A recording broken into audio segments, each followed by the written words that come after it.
Hey friends, pull on your coziest socks, turn the lights down to a medieval flicker, and maybe keep a glass of clean water within reach, because the people in tonight's story definitely didn't have that luxury.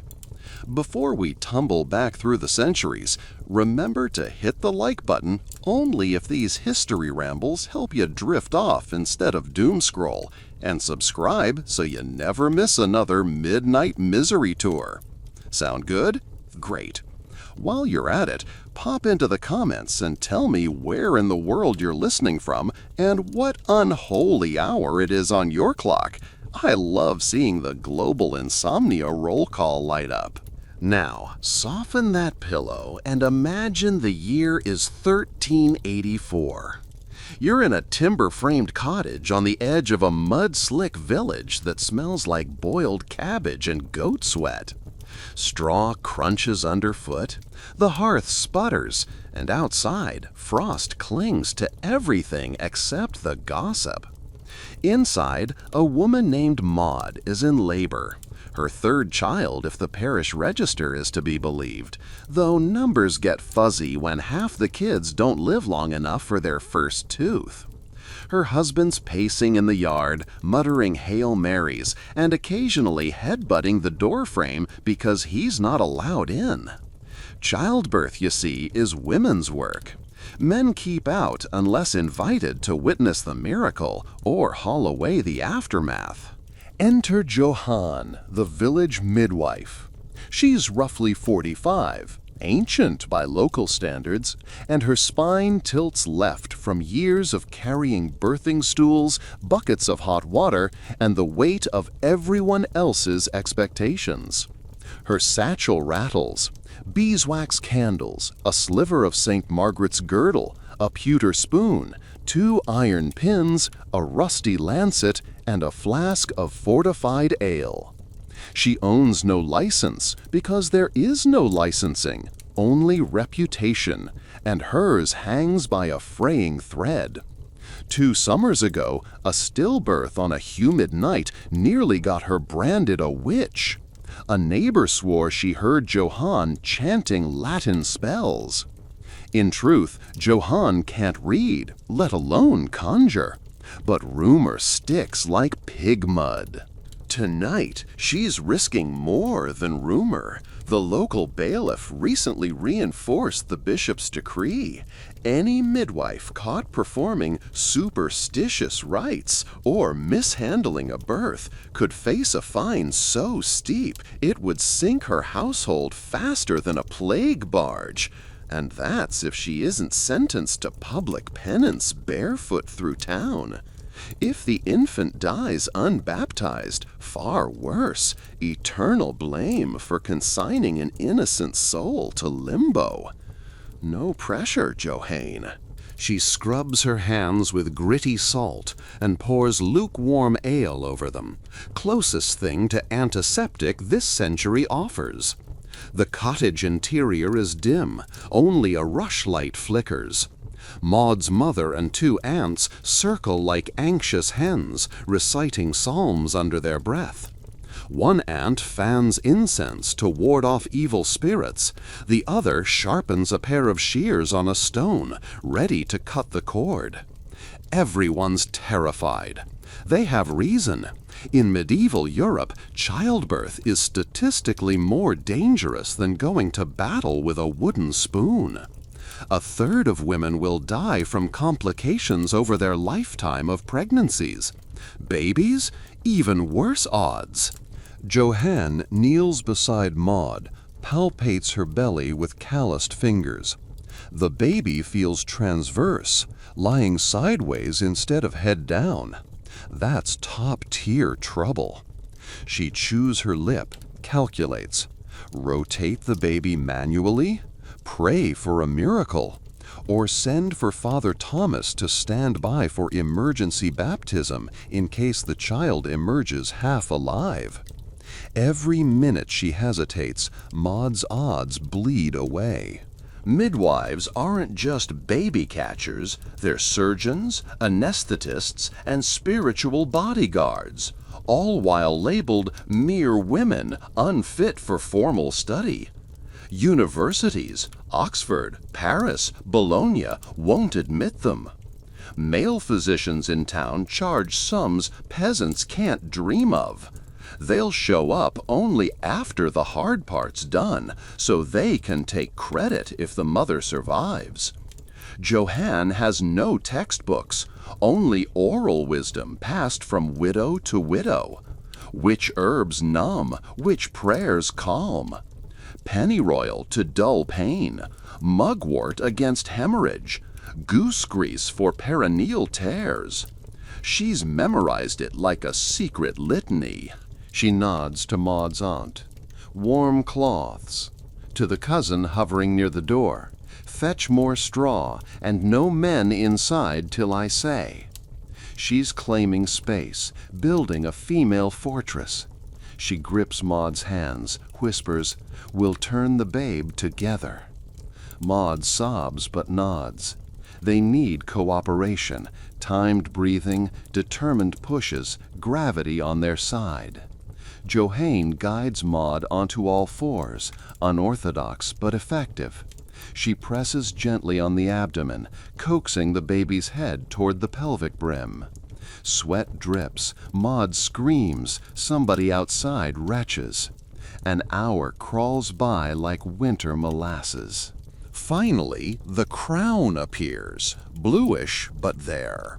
Johanne uses her iron pins to fix Maud's linen shift up and away, a subtle charm said to pin evil spirits from descending. She knows the church frowns on charms, yet the family expects them. Damned if she does, damned if she doesn't. She murmurs a prayer to Saint Bridget, collector of wails and braces. The infant slides into her palms, a slippery, silent bundle. No cry. She rubs its back, blows gently into mouth and nose. Nothing. Panic licks her throat. She grabs the pewter spoon, scoops a dribble of warm ale, trickles it on the baby's tongue. A gasp, a sputter, then a thin, wobbly wail. Life arrives, stumbling but present. The room erupts in relieved sobs. Joanne wraps the baby in swaddling, hands it to Maud, only after a quick baptism on the fly, just in case. Holy water is scarce. She uses christening words over a damp cloth. The church might scold her for form, but God, she hopes, reads intentions. Maud's bleeding heavily. Johanne knots the cord, ties it with red thread, color to scare away death, and massages the womb, urging the afterbirth out. If the placenta tears, infection will feast. She chants instructions, breathe, cough, push again, and at last the placenta plops into the waiting basin. She inspects, whole. Crisis not over. Puerperal fever lurks invisible, but tonight, in this smoky room, mother and child live. Victory, but fragile. Johanne cleans up, burns the soiled straw outside to deter corruption, then returns to hand Maud a mug of hot fennel broth for strength. The family presses coins, 2 bent pennies, into Johanne's palm. Payment, gratitude, and insurance, because if Maud dies within 8 days, the same relatives may claim Johanne's negligence. Coins and curses travel the same roads. She trudges home under a black sky salted with stars. Her back aches, her mind loops through every risk she took. If word gets out she used ale instead of sanctified oil, the bishop's court might summon her. If the baby develops thrush, neighbors could say witchcraft. And yet, if she'd done nothing, 2 lives would be gone. That's the wicked ledger every medieval midwife keeps. Act and risk punishment, or hesitate and guarantee death. Either way, her own life dangles. Back in her one-room loft, she sets the pennies beside a stub of bread. Not enough to patch the roof, but maybe enough to buy fresh linen cord. She blows out her tallow candle, whispers thanks to saints, and collapses, knowing another knock will come soon, winter storms or not. Babies don't check the forecast, neither does peril. Part 2. The Bishop's Shadow Over the Birthing Bed.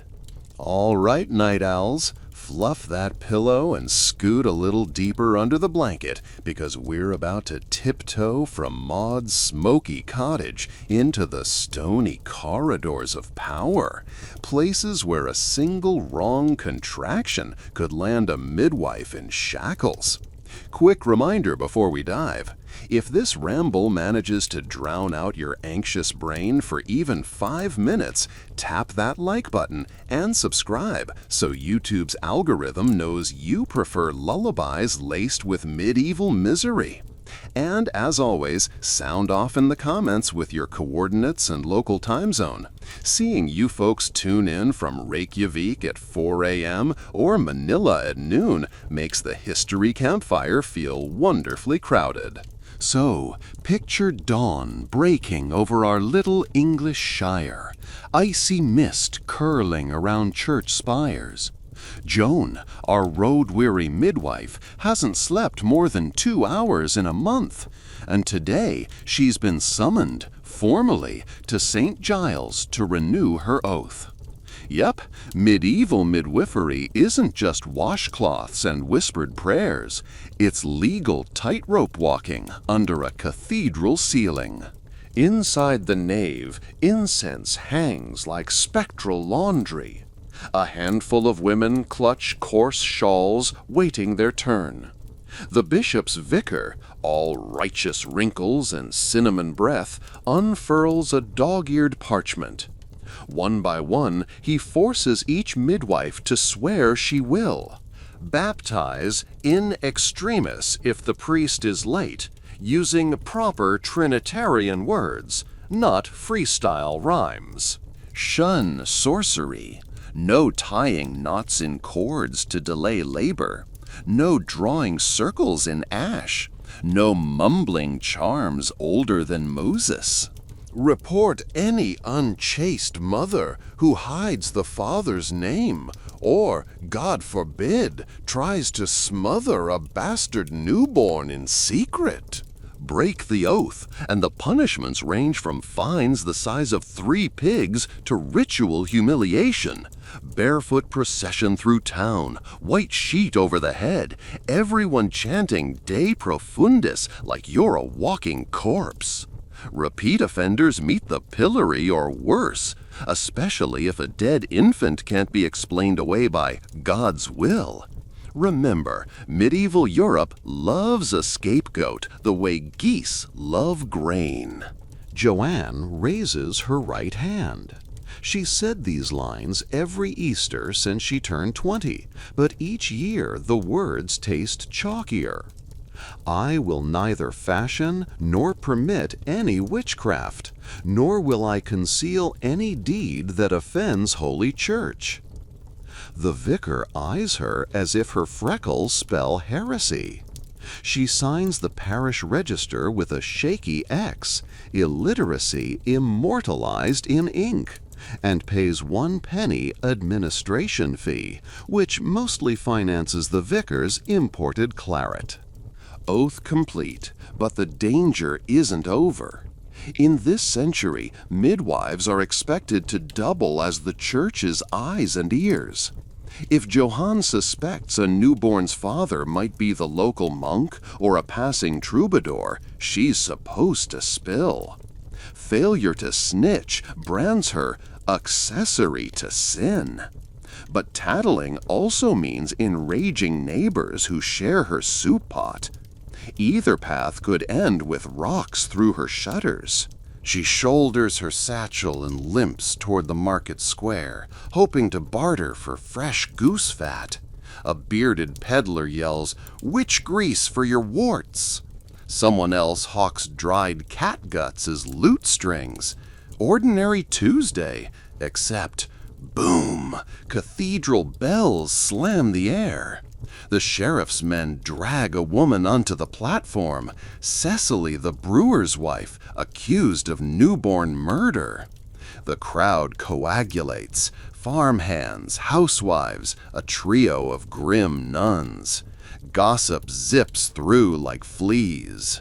She birthed alone, hid the babe in grain. Neighbor heard no cry. Cecily is barefoot, linen shift torn, hair a bird's nest of panic. The sheriff reads charges, infanticide and attempted concealment. But guess who must give expert testimony? Midwives. Johanne's heart hiccups. She and 2 colleagues are marched to the scaffold to examine the tiny swaddled body, rigor already setting in. Their job, decide whether the baby breathed outside the womb. If the lungs float in water, they'll say, the child drew breath. If they sink, stillborn. Cecily might escape the noose. It's barbaric science, but it's the only test the law trusts. They cut a sliver of lung, drop it in a basin.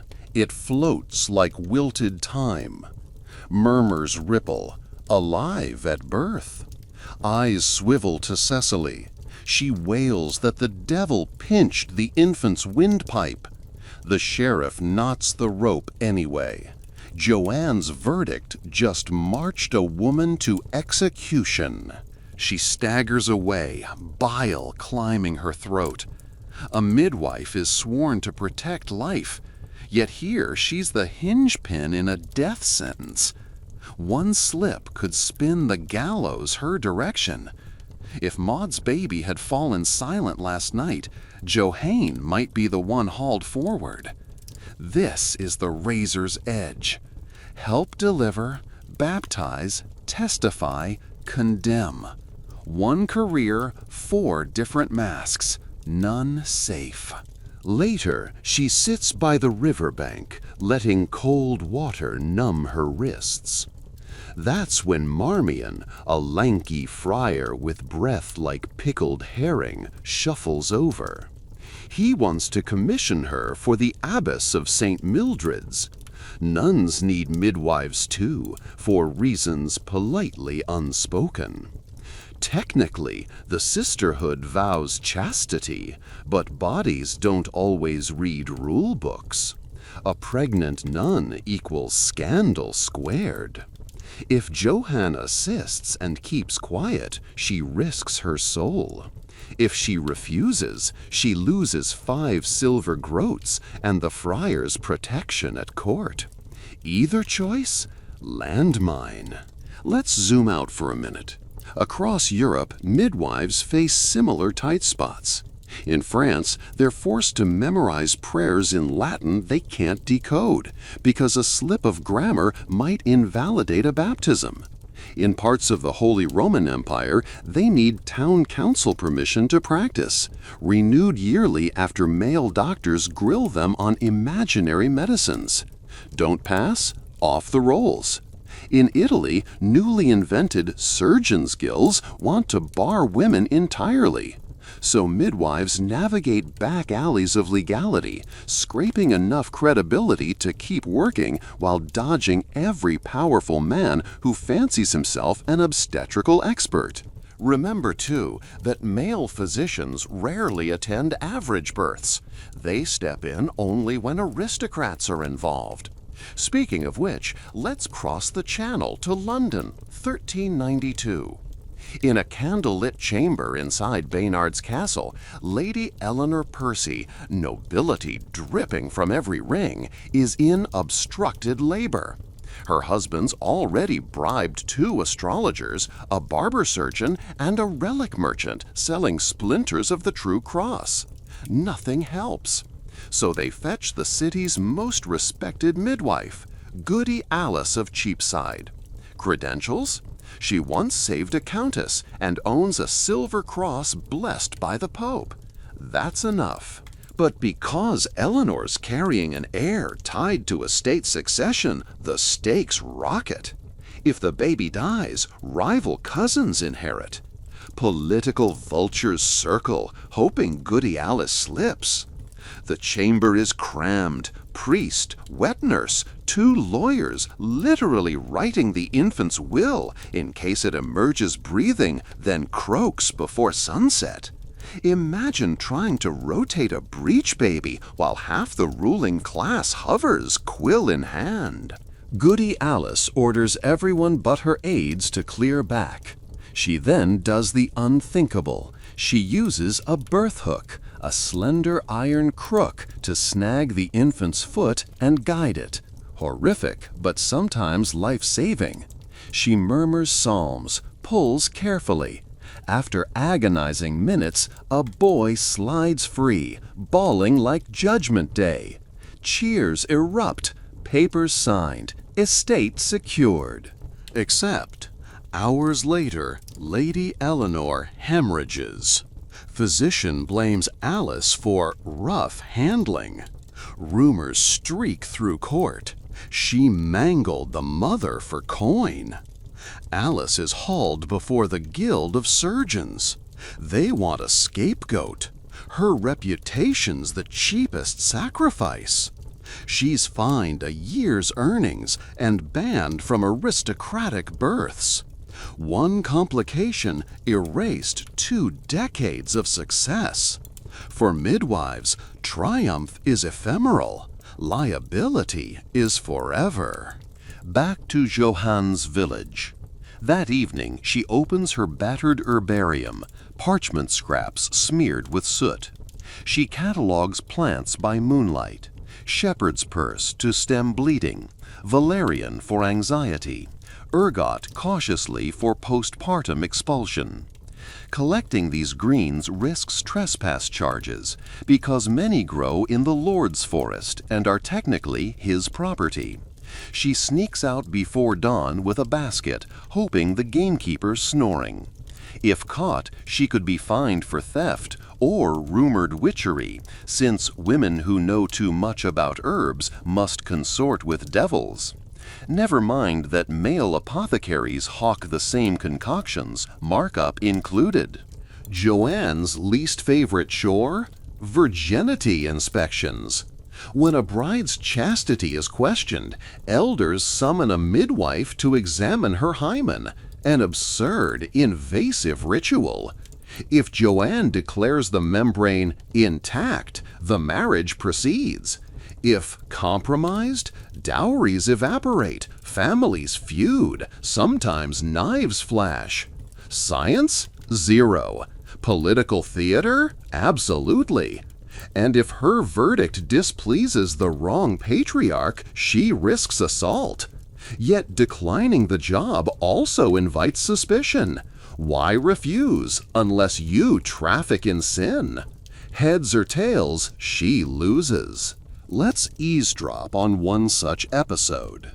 A merchant named Walter drags his trembling fiancée, Agnes, to Johanne's hut. Walter's previous wife died in childbirth. People whisper he hastened it for insurance.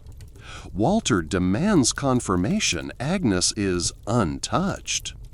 Johanne bites her tongue, leads Agnes behind a curtain, performs the humiliating 2-finger test.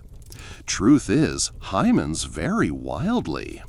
Johanne sees no tear, but she also sees bruises on Agnes's arms. Walter's doing? She faces a moral fork. Pronounce Agnes pure and consign her to potential abuse? Or label her tainted and condemn her to spinster poverty? She chooses purity, hopes Agnes has allies. As Walter tosses a coin, Johanne notices the cold triumph in his eyes. Regret sticks like burrs to her conscience. By now, you're sensing why midwives constantly danced with danger. Every service they provided intersected with crime, sin, or superstition. They navigated privacy and publicity, sacred and profane, healing and harm. No wonder they layered charms, iron keys, wolf's teeth in their pockets. Talismans not against demons, but against unpredictable humans. Let's talk education for a moment. Apart from apprenticeship, midwives gleaned info from grim experience. Anatomical diagrams? None available outside monasteries. Cadaver dissection? Banned for women. So they learned from the living, or the dying. When a fellow midwife lost a mother to retained placenta, the guild gathered, dissected the placenta by candlelight, and debated why it stuck. Knowledge by tragedy, passed like smuggled letters. Yet, paradoxically, communities trusted midwives more than any traveling doctor. Why? Familiarity. Johanne deliver half the hamlet. She knows whose pelvis tilts, whose blood runs thin, whose family history is riddled with breech babies. That continuity of care, modern buzzword, was medieval norm, and it made them indispensable even as power structures tried to leash them. Now, let's glance north to Scotland, 15th century, where clergymen drafted the Witchcraft Act. Midwives landed in the crosshairs because childbirth complications looked suspiciously like sorcery. Sudden stillbirths, postpartum psychosis, milk that refused to flow, all ripe for supernatural blame. One case records a midwife named Griselda burned because 3 infants she delivered died within a fortnight. Never mind famine, disease, or genetic incompatibility, somebody had to pay. Joanne hears such tales via itinerant traders. Fear knots in her gut, yet she keeps practicing. Hunger and obligation leave no alternative. She devises strategies. Always attend births in pairs, witnesses. Encourage fathers to peek inside briefly so they can't claim satanic secrecy. Donate eggs to the church's poor box so the priest remembers her kindness come accusation day. One rainy midnight, a servant gallops up. The miller's wife is in dread distress. Johanne slogs through knee-deep mud, arrives to find a footling breach, baby presenting feet first. High mortality danger. Worse, the only candle keeps guttering, and neighbors whisper a jealous widow hexed the pregnancy. Johanne drowns the gossip, focuses on procedure. Lubricate with goose fat, deliver each leg gently, sweep arms downward, flex head last. Textbook, except there is no textbook, just nerve. After grueling hours, baby arrives, breathing ragged. The mother collapses. Joanne packs her nostrils with mint to withstand the blood stench, massages uterus, packs compresses of nettle in vinegar, a folk remedy to contract vessels. She recites the Magnificat louder than the howling wind, half prayer, half psychological CPR.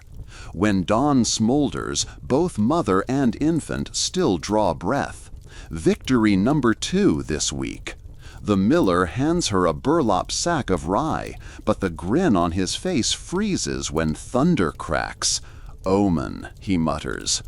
Joanne trudges home, rye sagging heavier with each step, wondering if Miller's gratitude will sour into suspicion should illness strike. Let's pause on tools. Midwives carried kits like medieval Swiss Army knives, birthing stool, a hollowed plank with horseshoe seat to leverage gravity, swaddling bands, dull-edged safety knife for cord, beeswax for nipple cracks, and amulets, keys, rings, parchment scriptures to distract laboring women or ward spirits. Birthing stools were revolutionary. They let gravity do half the work. Male physicians later claimed the idea as their own, but women had been squatting or sitting forever.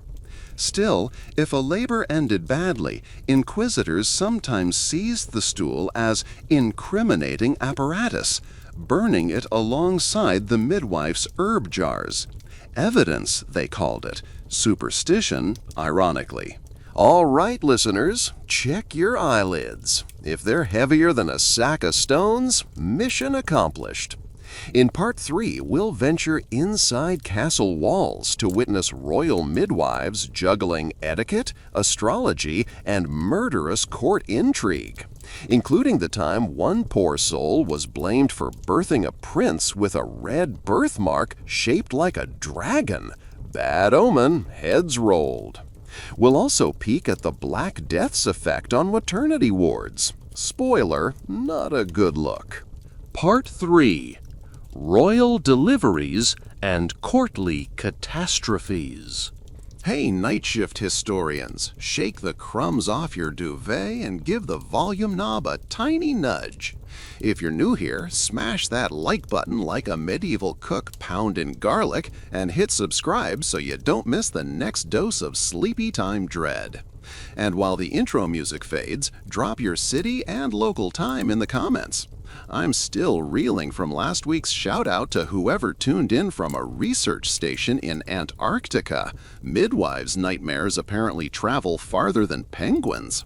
All right, lanterns low, fan hummin', pets settlin'. Let's clamber past the moat and step inside the stone corridors where birth was less haystack calamity and more diplomatic powder keg. Imagine Westminster. Winter of 1363. Tapestries flap in icy drafts because castle windows are basically holes wearing flimsy horn sheaths. Fires roar, but heat vanishes faster than the king's patience. Somewhere deep in this echoing labyrinth lies the queen's confinement chamber, a repurposed solar draped in imported crimson damask. Guards stand outside with halberds and gossip. Nobody enters unless their job description involves catching airs or hauling bedpans. Midwives in royal service are a rare elite crew. Letitia of St. Albans, chief. Her second, Ellen, chosen for freakish calm, and Magda, the German wet nurse, all sworn by oath, signature, and terrifying secrecy clause. Break confidentiality, and you risk a surgical procedure called losing your tongue. Inside, the queen, let's call her Philippa, has been locked away for 6 weeks, a ritual called lying in. Sunlight, off limits. Fresh air, dangerous miasma. Male presence, only priest and physician, both politely avert eyes from ankles. Everything reeks of lavender sachets trying vainly to mask chamber pot funk. Philippa's belly rivals a wine barrel, and court astrologers, because of course, have charted the stars. Mars dodges Libra, Jupiter sulks in Scorpio, therefore royal issue must appear after the third cockcrow on a waxing moon. If the baby arrives early, blame goes to whoever mistimed the horoscope. Spoiler, that's usually the midwife. Astrologers carry more gold and thicker friends. Letitia's tools gleam on an oak table. Silver scissors for the cord, deerskin straps for the queen to bite, goose grease, and a box containing 2 relics, a splinter of St. Margaret's comb, and a thread supposedly snipped from the Virgin's veil. Insurance policies, medieval edition. She also packs emergency kit nobody talks about aloud: birthing hooks, crooked blades, saltpeter for cauterizing. If Letitia needs them, the gossip scribes will call her monster. But if she doesn't bring them and things go sideways, heads will still roll, hers first. Labor begins with a pop, like stepping on slush. Courtiers scatter, nun secretaries close the shutters. The Queen's confessor starts chanting psalms so relentlessly even the statues yawn. Letitia palpates belly, child's head down, good omen. But Philippa's pelvis is narrow as a lute neck, and royal babies trend toward linebacker size because kings keep feeding their wives venison pies. Hours blur. The chamber turns swampy. Perfume candles mix with blood metal tang. Ellen holds Philippa's shoulders, murmuring French lullabies. Magda preps warmed swaddles next to a silver basin of holy water. But here's the ticking bomb: politics. If the infant emerges male, half of England will set off fireworks, well, torches. If female, some duke already drafting treaties will tear them up. Letitia knows every groan she hears could shift alliances, armies, dowry negotiations. She's not just delivering a baby, she's delivering the next clause of the 100 Years' War. After 16 nightmare hours, Philippa runs out of screams, priest runs out of psalms, and Letitia whispers to Ellen, "Breach." Cue heart-stopping hush. In peasant huts, breach often equals shroud, but this is a queen. Failure is treason. Letitia slips on lambskin gloves soaked in olive oil, imported because if you're going to risk infamy, at least moisturize. She maneuvers tiny feet, rotates torso, prays muscles remember yesterday's rehearsal on a straw mannequin. Sweat blinds her eyes. She tastes salt and incense and fear. Then victory. One shoulder, the other, slippery head last. The room expels a collective gasp. A son, rosy, bawling, alive. Priests belch Te Deum so loudly the falcons in the mews shriek back. Immediately, Lady Chamberlain checks for any birthmark that might look spur-shaped. Prophecy claims such marks foretell rebellion.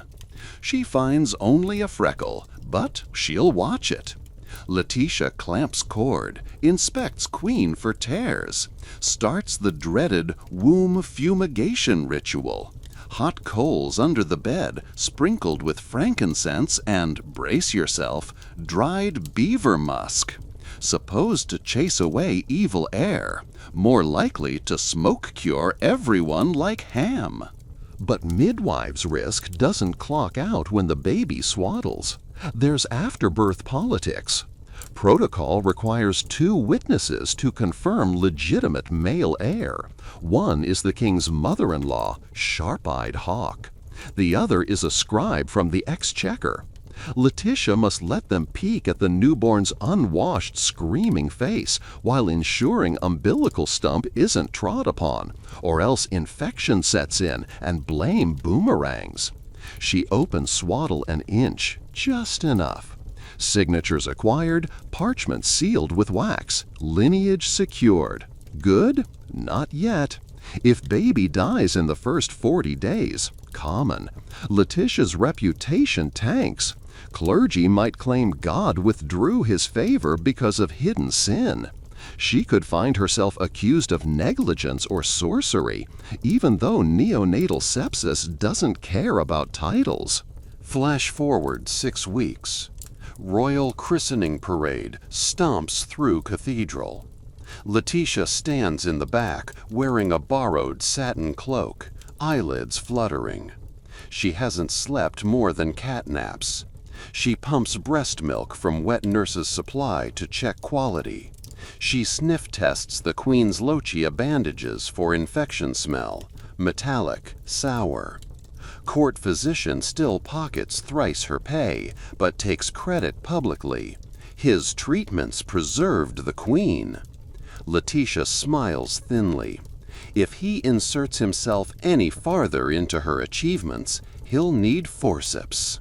Let's surge north to Denmark, 1401, to unpack why royal midwives also needed medieval PR skills. Queen Margaret's sister, Ingeborg, births a daughter with a caul, membrane-covering face. In folklore, caul means exceptional destiny, sometimes seer, sometimes stormbringer. The court beckons prophets. One swears the girl will become Queen of 3 Seas. Another claims she'll lord dragons. The king fears omens destabilizing realm. Result? He orders midwife Astrid to burn the caul publicly to silence rumor. Astrid disobeys, hides it, planning to sell to sailors who believe cauls prevent drowning. She's caught. Charge? Treason by mishandling portent. Sentence? Right hand chopped. Astrid's career, livelihood, and ability to plait her own hair gone. All for a slippery bit of tissue modern folk would toss in biomedical waste bags. Back to England. Letitia travels with Queen's entourage to York for Parliament. En route, they lodge at a manor where plague rumors fester. Midwives carry extra burdens here. If Black Death shadows the road, pregnant women flee to remote estates, and Letitia must judge which barns are least rat-infested. She also packs a plague kit, posy of rosemary and rue to bite during births, false hope against miasma, a copy of St. Roch's prayer tucked into bodice, vinegar wipes. She knows plague rots lymph nodes, not wombs, yet crowds blame midwives for any pestilence that follows blood trails. In one Flemish chronicle, villagers accused a traveling birth helper of breathing pest upon towns because plague always erupted after her visits. She barely escaped lynching by sprinting into a leper colony no one dared chase. Letitia keeps morale by sharing gallows humor with Ellen. If the plague gets me, burn my mattress. Don't reuse the straw. Letitia: I'll sell it to a barber surgeon. He'll claim it's medicinal mulch. They laugh, but fear curdles inside like spoiled custard. Let's dissect royal birthing politics further. Noblewomen often demanded spectacular birth rooms, walls painted with biblical scenes of safe deliveries, Mary beside manger, Elizabeth with John. But those frescoes weren't just pious decor, they were performance propaganda. When ambassadors peeked in, they saw a dynasty confident in God's favor. Midwives had to keep brushstrokes unblemished, literally. If postpartum hemorrhage sprayed the wall, servants whitewashed within hours. Letitia once returned to check on a duchess and found painters erasing blood spatters while gold leafing halos. Talk about PR cleanup.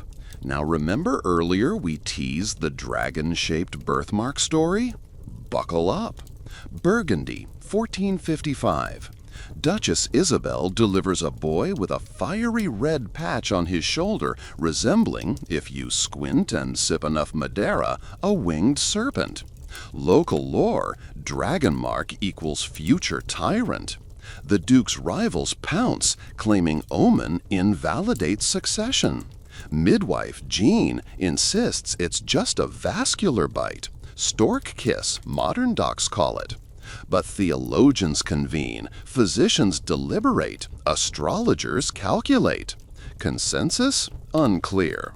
So Duke orders Jean to testify under oath that the mark faded within 8 days. Just one snag: it didn't fade. She contemplates forging testimony, then remembers a precedent. Bishop pardoned a different midwife who used holy sponge treatment. Jean soaks linen in wine blessed at Pentecost, dabs mark thrice daily. Redness dulls marginally, enough to claim miracle. She files sworn statement, escapes execution, but sleeps forever after with candle alight, lest nightmares of winged serpents swallow her whole. Let's pan to behind-the-scenes sabotage. Court factions sometimes tampered with lying-in diets. 2 rival countesses in Navarre reportedly bribed cooks to slip parsley seed, a mild abortifacient, into each other's stews. Midwives had to taste test food like knights with spoons instead of swords.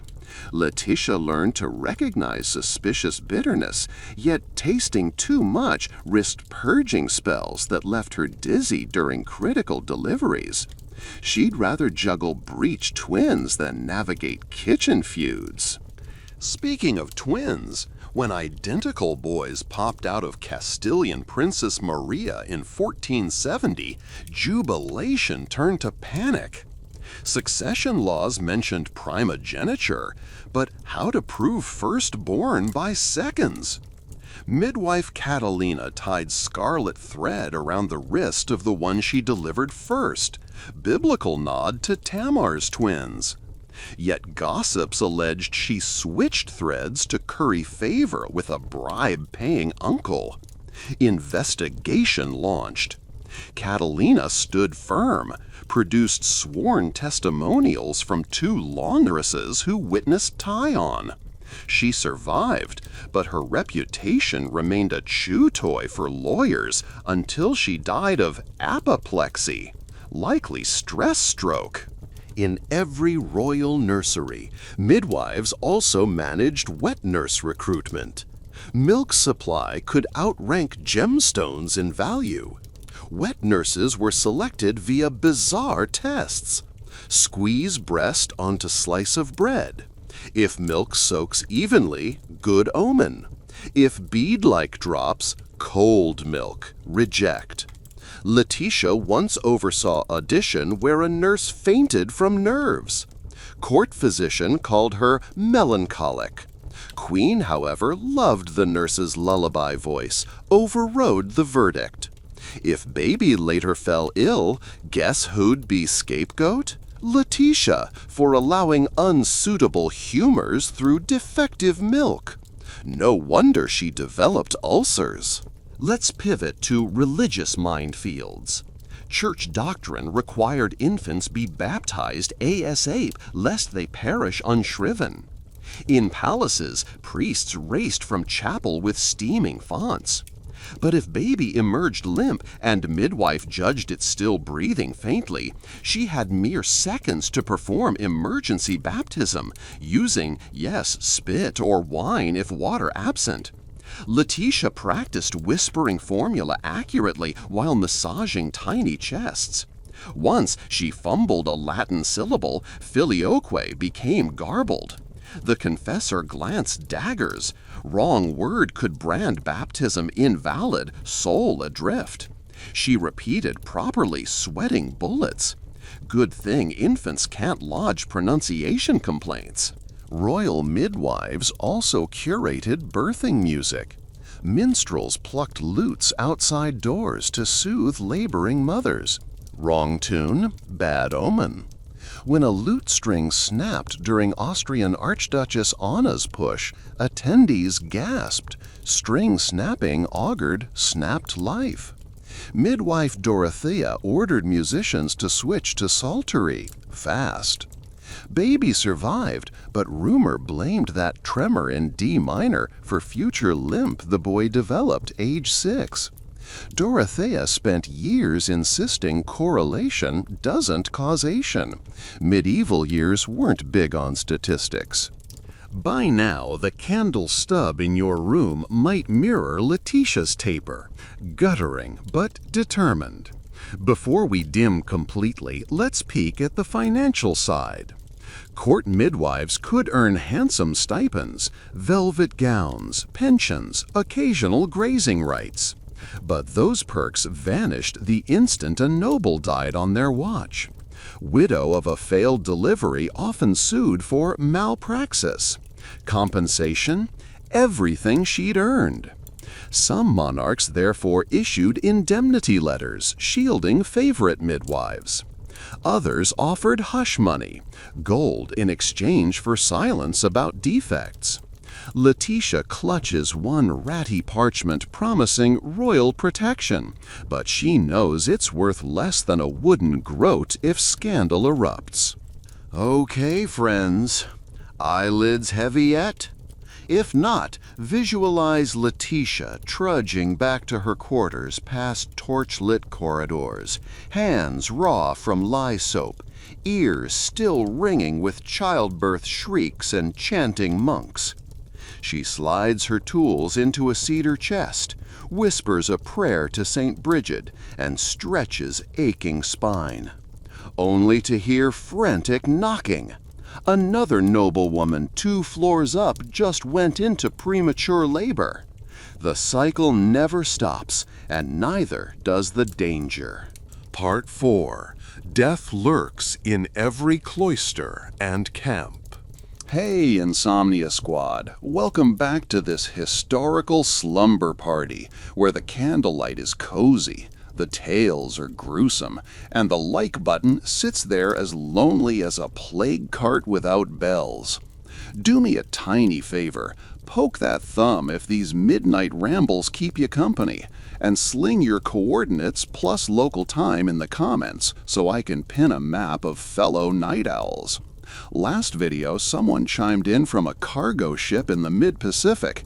Tonight's topic will make that sailor rethink ever assisting in a berth below deck. All right, fluff the pillow, dim whatever futuristic torch you're holding, and follow me beyond palace walls to the places royal chroniclers ignored. Abbey infirmaries smelling of beeswax and lung rot. Fishing villages hammered by salt spray, and makeshift tents rattling beneath trebuchet tremors. Spoiler, midwives show up in every one, and the Reaper keeps them on speed dial. Picture a Benedictine abbey outside Lincoln, year 1287. It's harvest time, fields buzzing. But inside St. Agnes Infirmary, the buzz is wasps circling honey poultices. The Abbey doubles as the region's only semi-organized hospital, which mostly means monks who can write prescriptions in Latin no one else reads. Our traveling midwife today is Mabella of Grantham, summoned because Sister Celandine, a 26-year-old lay servant, conceived during what polite scrolls call a brief lapse in chastity, a phrase drier than the bread ration. Monastic rules forbid pregnant women staying inside cloister walls, yet tossing her out might brand the abbey lax on charity. Solution? Hide her in the infirmary attic and pretend she's recovering from lung fevers. Mabella climbs creaking stairs flanked by saints carved with such stern faces they could curdle cream. Her equipment is basic. Swaddles previously boiled in wine, a birthing stool borrowed from the neighboring village, splinter-checked, and a ceramic jug of dragon's blood potion. Spoiler, it's crushed juniper, myrrh, and the tears of overconfident alchemists. Mabella also totes a parchment letter from the bishop granting temporary sacramental permission. Because no ordained priest may witness illicit childbirth, she must handle baptism if the infant gasps only once before dying. The Abbey physician hates this. He studied at Salerno for 3 months and thinks midwives are female astrologers with knives. He hovers, mumbling about humoral flux. offers to attach leeches to Sister Celandine's thighs to draw down the womb's heat. Mabella politely suggests he draw down his ego instead. Labor drags. Sister Celandine gnaws on rosary beads until her gums bleed. Nuns smuggle in hot barley gruel spiked with saffron, luxury stolen from the sacristy. Hours redouble. Finally, a healthy boy. Good news? Not quite. Monastic law states infants conceived in sin can't stay within holy precincts past sundown. The prior wants the baby spirited away before Compline bells. Mabella now plays courier, wraps newborn in spare habit cloth, and hustles 2 miles under drizzle to a peasant cottage where the mother's aunt will raise him out of sight. She trips on tree roots, nearly dumps the kid in mud, arrives soaking, hands over screaming bundle, and sprints back to Abbey before the gates bar. She collapses in straw storage, heart drumming like cathedral bells. Payment? A loaf of coarse rye and 1 silver halfpenny. Risk of excommunication or being blamed for the devil's child? Priceless. Shift scenes. We're on a trading cog off the coast of Brittany, spring 1314. Hold smell of bilge, tar, and herring guts. Nice combo. The captain's wife Isabeau stows aboard because she refuses to miss the profitable wine run to La Rochelle. 7 months pregnant, she insists sea air is good for the humors. The vessel hits a nor'wester, waves slam like battering rams. Cue premature labor. There's no doctor, no priest, only Odette, a midwife hired as cook because seafaring guilds rarely pay for double staff. She ties a rope around her own waist, lashes herself to a mast beam for stability, sets buckets of lukewarm brine to rinse hands, and braces Isabeau against a coil of sails. The ship lurches so violently that Odette has to clamp her knees around Isabeau's torso just to keep Mother from sliding across planks. Every gust showers them with salt spray. It stings open skin like pepper. Odette improvises. She shoves rolled sailcloth behind Isabeau's back to mimic birthing stool posture, then orders 2 deckhands to hold lanterns and maybe stop puking. They ask if screaming will rouse krakens. Odette says, only if you drop those lanterns. After agonizing hours, a wrinkled girl enters the world moments before lightning forks the horizon. Sailors murmur about sea witches. Midwife swears the flash was St. Elmo blessing the mast.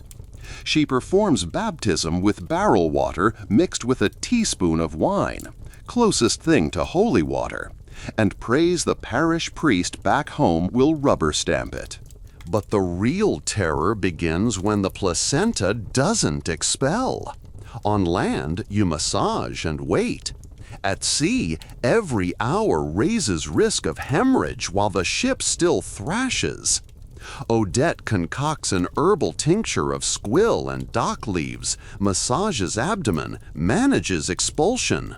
Blood spills onto oak boards mixing with rain. Sailors gape, thinking ship's hull is bleeding. Odette barks, swab decks or the blood invites sirens. They comply. She saves mother and baby, then spends next week nursing them while still flipping fish on the galley fire. Fun fact, maritime superstitions later crown that baby the storm-born maiden, credited with warding off pirates. Odette? She gets a bonus barrel of sardines. Try fitting that on LinkedIn. Now let's march inland to Chateau de Mirbeau, but not the Great Hall. Outside, field tents flapping among a besieging army, July 1202. King John, yes, that John, wages war against rebellious Poitevins. Soldiers' wives follow the baggage train because camp followers cook, launder, and occasionally spy. Midwife Alba travels with them, wearing soldiers' discarded mailcoif to deflect stray arrows. She's patching a pikeman's scalp when word arrives. Lady Mathilda, a minor noble spouse, just went into labor in a canvas pavilion dangerously close to catapult range. Alba jogs through muddy ruts, sidestepping latrine trenches and ducking as flaming projectiles arc overhead like demonic shooting stars. Inside the pavilion, it's stifling. Torches smoke, iron brazier spews sparks. Lady Matilda sweats buckets, terrified each catapult thud will jolt the baby out sideways. Alba first reinforces the tent poles with spare lances to prevent collapse, then lines the ground with layered cloaks because straw here crawls with lice from horse bedding. Camp surgeon offers opium-laced wine. Alba declines for mother, respiratory suppression, but accepts one gulp herself, battlefield hazard pay. Labor intensifies as distant siege tower catches fire, casting orange hell glow through tent fabric. Soldiers shout. One stray arrow pierces the canvas and lands 2 feet from Alba's birthing basin. She yanks it out, uses the arrow shaft as makeshift spoon to stir boiling water. Waste not, want not. Matilda delivers a son just as the enemy launches nighttime sortie. Alba clamps the cord using heated bronze tongs, hoping cauterization wards infection. Antiseptics are campfire ashes mixed with vinegar. She instructs Matilda's maid to keep the babe's ears plugged with wool against siege noise. Folklore says loud battle cries mark infant temperament. After sunrise, John's forces repel attackers. Alba's heroism spreads. She is rewarded with a battered shield emblazoned with a boar, midwife crest upgrade. But the glorification fades quickly when plague-like dysentery sweeps camp.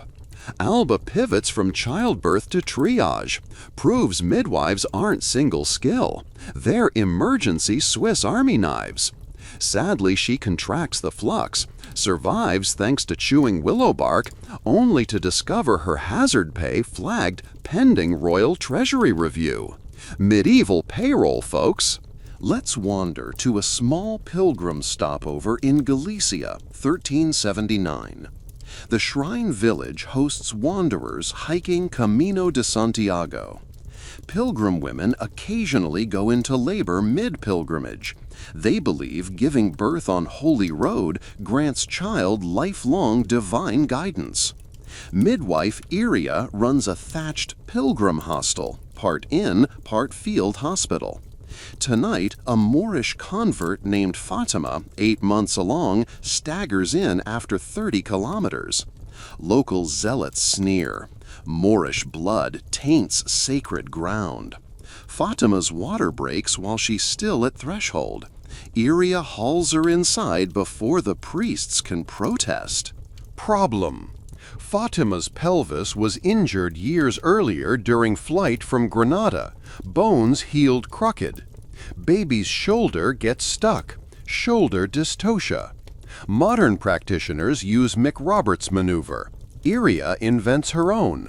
She ropes 2 sturdy pilgrims to pull Fatima's legs at angle while Iria performs suprapubic pressure with elbows.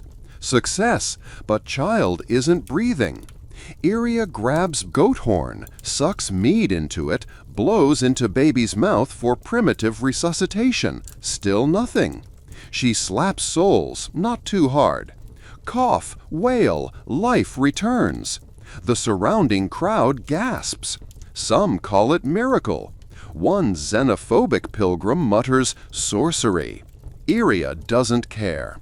She baptizes baby quickly. Fatima requested Christian rite, then has to physically block villagers who claim Islam taints baptism.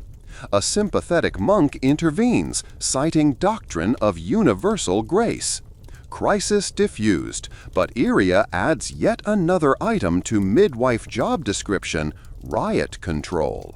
Time to duck into Blackfriars, Norwich, 1349, height of the Black Death. You'd think midwives got vacation. They didn't. Women kept conceiving because plague anxiety drives people under covers. Survival instinct. Blame the dopamine. Midwife Edith enters Quarantine Street wearing beaked mask stuffed with rosemary, though supply scarcity means more beak than herb. Bursting pustules on neighbors' necks mimic grapes. She sidesteps them, muttering protection prayers to Saint Sebastian. Inside, pregnant widow Agnes lies delirious. She lost husband 2 days earlier. Fever births false contractions triggered by plague toxins. Edith must determine real labor or septic spasms. She times pains, checks dilation, yes, labor. The kicker, Agnes already exhibits buboes. Midwife must choose, assist and likely die, or leave and guarantee baby dies too. She stays. No gloves. Only waxed linen wrappers. She instructs Agnes's sister to stoke fire so hot it sweats tar from roof beams, heat thought to kill contagion. Delivery swift but bloody, placenta blackish. Baby emerges alive, no lesions. Edith baptizes him immediately, risk again. Then she invents DIY quarantine crib. Suspends baby in wicker basket from ceiling rafters so rodents and cough droplets can't reach. She teaches sister how to swab baby with vinegar cloths daily. Edith departs, soaked in fear. She burns her clothes before entering home, scrubs skin with lye until bleeding. 2 weeks later she develops fever, but miraculously survives. Maybe antibody luck, maybe that rosemary's last whiff. Now for the legal landmines. In many towns, midwives had to swear annual oaths before civic councils that they wouldn't smuggle babies for unwed mothers or practice birth control.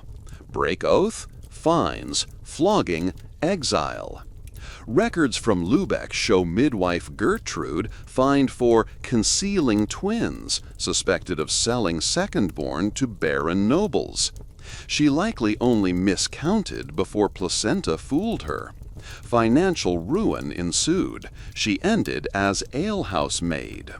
Therefore, midwives kept meticulous mental logs of each client, even peasants, just in case bailiff knocked. Imagine juggling memory of 200 births a year without parchment, while also remembering which herbs cause miscarriages but cannot be mentioned in court. Cognitive load heavier than chainmail Hulberg. Speaking of herbs, let's examine abortifacient peril. Church banned them, yet desperate women sought help. If a midwife provided pennyroyal to a lord's mistress and the mistress bled to death, midwife was culpable, but mistress's seducer walked free. Some midwives created alibi herbs. They'd prescribe caraway for digestion, but wink heavily. If outcome was fatal, they claimed patient overdosed. Risk calculus constant. Save one woman from scandal, but maybe lose your own neck. Alba, Odette, Ilria, they all faced similar asks. Sometimes they refused and watched women attempt self-remedies with sheep dung. Feel that moral weight on your chest yet? Yeah, me too. Let's lighten gloom with midwife folklore. In Welsh valleys, mothers placed silver coins beneath threshold as payment to Tylwyth Teg, fairies, so they wouldn't swap newborn with changeling. Midwives were tasked to remember coin offering. Forgotten coin equals blame for any future birth defect. Midwife Dillis once forgot. Baby later developed clubfoot. Villagers insisted fairy trickery. Solution? She forged tiny iron tongs, placed near crib. Fairies hate iron. When foot improved slightly with massage, her secret, villagers credited iron. Dillis regained street cred.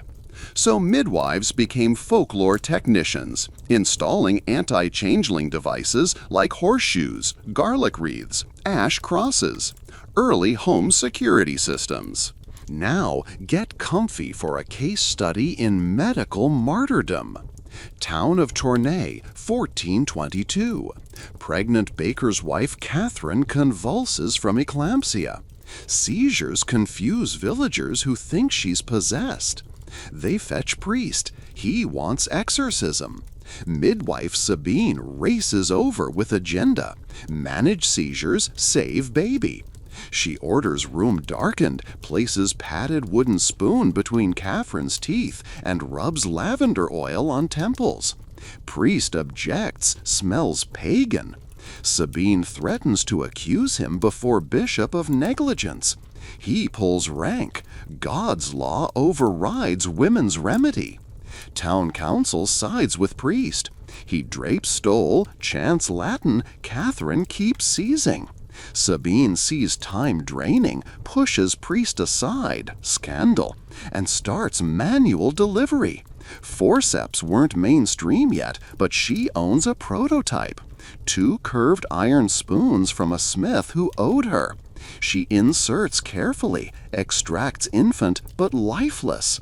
Priest roars that her interference killed the babe. Crowd echoes. Sabine later stands trial for obstetric sorcery.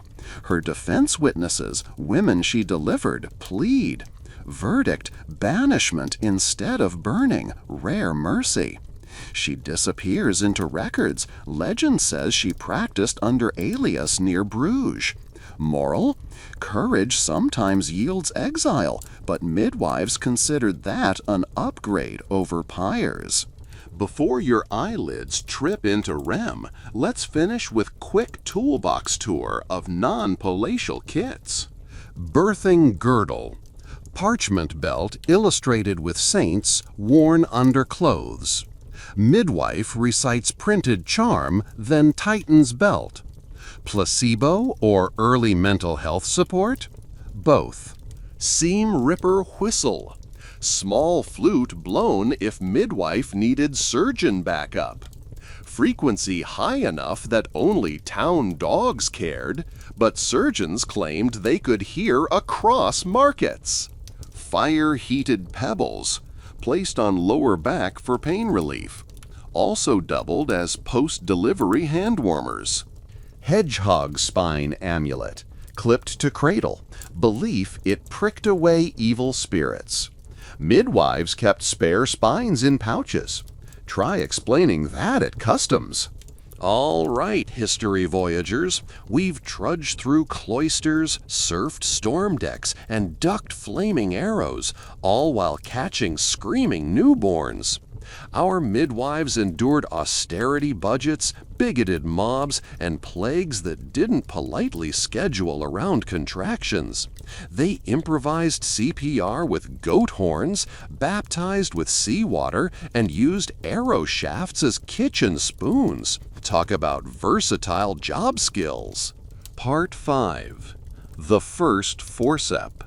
Hey, night travelers, we're back on the sleepless highway. Headlights aimed straight at a century that claims it's enlightened, but still thinks bathing once a month is brag-worthy. If you forgot to tuck your blanket around your ears, do it now. Tonight the screams echo from courtrooms, not delivery rooms, and the shadows on the wall are shaped like gallows. Tap that like spell if these gloomy lullabies keep the eyelids heavy. Drop your latitude and local moon phase in the comments, and maybe tell me whether you've ever tried delivering a watermelon while tied to a stake. Ready? Let's shuffle forward, torches guttering, toward Europe's late 1400s through mid-1500s, where printing presses spit out Bibles, gunpowder changes politics, and midwives discover they're suddenly public enemy number 1. Picture the Rhineland, 1487, the exact year two Dominican inquisitors publish Malleus Maleficarum, the Hammer of Witches, aka the Handbook for Misogynistic Paranoia. It names midwives specifically as the keyhole through which Satan unlocks mankind. Why? Because they see mothers naked, handle slippery mysteries, and occasionally whisper herbal secrets that male physicians aren't invited to learn. All that intimate knowledge terrifies celibate clerics, so they rebrand practical healers as broom-riding conspirators. Overnight, assisting at birth is no longer merely dangerous, it's potentially heretical. You thought dodging plague was stressful? Try catching babies while inquisitors count how many candles you light. Enter our protagonist, Angret of Trier, age 42, with crow's feet deeper than a plowed field, and a laugh that once scared off a tax collector. For 20 years she's delivered minors' infants, nobles' heirs, even the illegitimate whelp of a cathedral canon who later pretended celibacy. But this winter she's summoned to a dilapidated manor where Lady Dorothea labors under chandeliers dripping more wax than light. The fetus is breech, feet first, cord looped like a noose. Angret performs the internal version maneuver, arm up the birth canal, rotates baby, sweats like it's midsummer. She saves both lives. Applause? Nope. The steward's wife whispers that no ordinary woman could turn an infant so. Within a week, Angret is dragged to town square, wrists manacled, accused of sorcery by a preacher who quotes Malleus verbatim, mispronouncing half the Latin. Evidence? A sack of mugwort, clearly devil's parsley, and testimony that she muttered strange words while rotating the child. Those words were, "Hold still, my sweet," but nobody cares. Torture wheel creaks. Angret refuses to confess. The fact that Lady Dorothea and healthy newborn attend the trial pleading her innocence only feeds suspicion that mother is bewitched. Verdict: death by fire. Before pyre sparks catch, Annegret's apprentice Greta, 19, freckled, furious, slips into the crowd, shouting that if learned men burn the only woman who knows how to stop childbirth fever, they'd better be ready to bury half the town's heirs by spring. Chaos erupts. Minors who owe their children's lives to Annegret shove against guards. Stones fly. Authorities postpone execution pending additional inquiry. Translation, until riots cool. Annegret ends up banished. Better than barbecue. She trudges east to Bohemia, changes name to Anna Grata, and resumes practice underground, literally, in mine shafts where screams of labor blend with pickaxe clangs. Midwives learn the lesson: stay mobile, keep aliases handy, and if you can't outrun gossip, out-deliver it. They form informal sisterhoods, sending messages via traveling peddlers, embroidered symbols on handkerchiefs marking safe houses. Think medieval Underground Railroad, but instead of flight to freedom, it's flight to freedom plus placenta disposal. Meanwhile, across the Channel, England's Tudor court indulges in pageants and poisoned politics. In 1509, young King Henry VIII ascends, still slim enough to mount a horse without a crane. His queen, Catherine of Aragon, soon seeks London's most reputable midwife, Elizabeth Bess Savary, a widow with a velvet birthing stool and more royal confidentiality clauses than modern therapists. Bess is summoned to Greenwich Palace, walls hung with Flemish tapestries that depict martyrdom scenes, cheerful decor. Catherine miscarries her first daughter. Palace doctors blame corrupted humors. Bess bites her tongue because she suspects incompetent bloodletting ordered by those same doctors weakened the queen. Court rumor machines grind. When Catherine conceives again, Bess insists on absolute authority. No leeches, limited venesection, boiled linen wraps disinfected in wine. She even bans the astrologer who wants to time contractions with Mars rising. Result? A live son. Only he dies after 7 weeks. Henry's grief curdles into hunger for a backup heir. Catherine's womb becomes political battlefield. Bess is retained, but every failure edges her toward blame. She records each step meticulously in a secret ledger: baby's presentation, estimated weight, herbs administered, creating one of the earliest comprehensive obstetric casebooks. If accusations come, she'll fight with data, not prayers. Yet Tudor England births something else, the first metal forceps. Around 1550, the French Huguenot Chamberlain family flees persecution, settles in England, bringing a locked wood chest rumored to contain a secret instrument. They serve wealthy women behind closed doors, banning everyone, even midwives, from the room. Success rates skyrocket, breech babies survive, rumors swirl of dark magic. Midwives, barred from these elite deliveries, watch their status plummet as gentlemen surgeons with mysterious gadgets monopolize high society births. When the Chamberlains finally patent forceps generations later, midwives mock the design, 2 iron spoons kissing. But they also know the tool could save countless lives if only they weren't legally excluded from using it. Let's visit Paris, 1518, where the newly founded medical faculty at the Sorbonne stages public dissections in amphitheaters reeking of vinegar. Tickets sell out faster than miracle relic showings. Surgeons carve male cadavers with flair, but female reproductive anatomy remains taboo. The few female corpses arrive from brothels or prisons, their uteri labeled occasions of sin. Midwives like Jean Lagrange buy loaves of bread just to slip notes between slices to students asking, "Measure pelvic inlet, note the angle." Some students respond in Latin, slipping parchment back with sketches. That clandestine bread mail upgrades midwives' anatomical knowledge faster than any sanctioned course.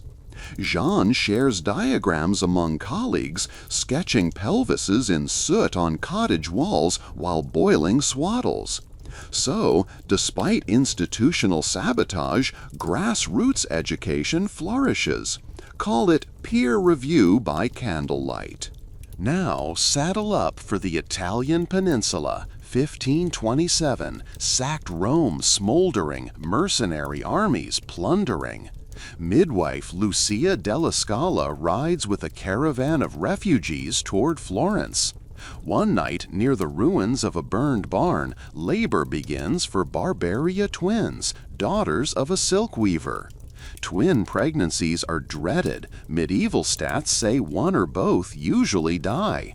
Lucia improvises, double cradle made of overlapping laundry baskets, lines with moss for shock absorption because road leads over Apennines. First twin slides out headfirst, breeches torn. Second twin is transverse, wedged sideways. Lucia, recalling bread mail diagrams, attempts internal podolic version, grasps feet, rotates slowly, praying under breath to both St. Margaret and the pagan goddess Eleithia, because, hey, redundancy never hurts. Twin emerges limp. Lucia massages with olive oil, flicks soles, nothing. She chews fennel seeds, mouth to nose resuscitates. Fennel vapor thought to rouse lungs. 20 seconds. Gasp! Baby cries. Caravan cheers. Mercenaries salute with stolen chalice wine. Next day, a papal soldier collapses from infected arrow wound. Lucia cleans it, shows she's more than womb mechanic.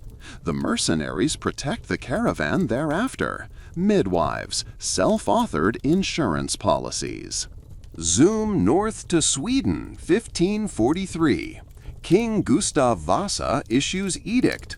Every parish must register births, and midwives must swear loyalty to Lutheran doctrine, ditching papist superstitions. New national church wants stats for taxation and conscription. Midwife Karin Mansdaughter learns calligraphy from parish clerk so her records look impeccable. She transforms birth registry into social commentary. Margins filled with notes like child born pale, father rumored to be miller's apprentice. Decades later, historians mine these annotations to chart paternity disputes. Karin also lobbies local council for a midwife fee schedule, claiming, if Smiths price their nails, we may price our swaddles. She wins a small stipend and annual rye allotment. Swedish practical politics. Write neat, earn bread. Let's nip back to Germany for a case of printed propaganda. In 1533, woodcut pamphlet The Devil's Midwife of Augsburg circulates, depicting a crone handing babies to horned beast. It sells like hot pottage because fear is profitable. But savvy midwives counterattack with their own pamphlet, Sure Guide for God-Fearing Women in Labor, penned anonymously, comparing midwifery to shepherding lambs. Comfy metaphor.